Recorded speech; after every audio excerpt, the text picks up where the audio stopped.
प्रसन्न हो ब्रह्मदेव, प्रसन्न हो, प्रसन्न हो ब्रह्मदेव, प्रसन्न हो। मैं अमर होना चाहता हूँ, मुझे अमरत्व का वरदान दे दो। देवगणों, अपनी समस्त देव सेना लेकर मृत्यु लोक पर जाओ और उन्हें ब्रह्मदेव के वरदान से वंचित करो। अन्यथा ये राक्षस कुल किन्हीं लोगों पर अपना साम्राज्य प्रस्थापित करने में सफल हो जाएंगे।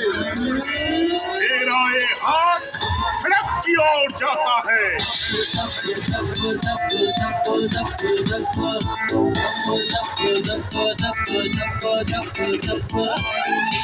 ब्रह्मदेव प्रसन्न हो, अन्यथा ये लंकेश स्वयं अपने शीश काटकर अग्नि में समर्पित कर देगा।